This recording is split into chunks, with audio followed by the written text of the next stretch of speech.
பொருளாதாரத்தில் பின்தங்கிய பிராமணர்களுக்கு இடஒதுக்கீடு வழங்க வேண்டும் என கும்பகோணம் திமுக எம்எல்ஏ அன்பழகன் பேசியிருப்பது பேசுபொருளாகியுள்ளது. தஞ்சை மாவட்டம் கும்பகோணத்தில் பிராமணர் சங்க விழா நடைபெற்றது. இதில் திமுக எம்எல்ஏ அன்பழகனின் பிறந்த நாளையொட்டி கேக் வெட்டி கொண்டாடப்பட்டது. இந்த நிகழ்ச்சியில் பேசிய அதிமுக முன்னாள் எம்எல்ஏ ராமநாதன் பிராமணர்களுக்கு இடஒதுக்கீடே வேண்டாம் என பேசினார்.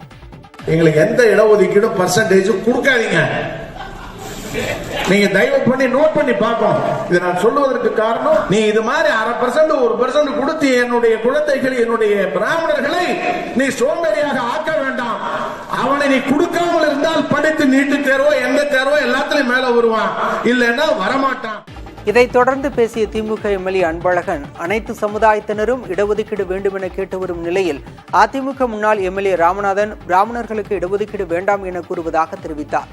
அப்போது மேடையில் இருந்த ராமநாதன் தான் அவ்வாறு கூறவில்லை என எதிர்ப்பு தெரிவித்ததால் சற்று சலசலப்பு ஏற்பட்டது. முன்னாள் சட்டப்பேரவை உறுப்பினர் சகோதரர் ராமநாதன் அவர்களுடைய சொன்னார், அவர் கருத்து நல்ல கருத்தாக இருக்கலாம், ஆனால் அனைவரும் ஏற்றுக்கொள்வார்கள் என்பது கேள்விக்குறி.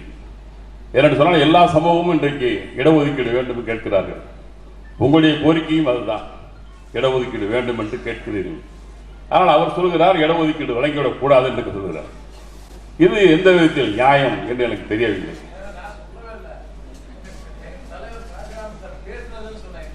சரி, பரவாயில்ல, அப்படி எடுத்துக்குவோம்.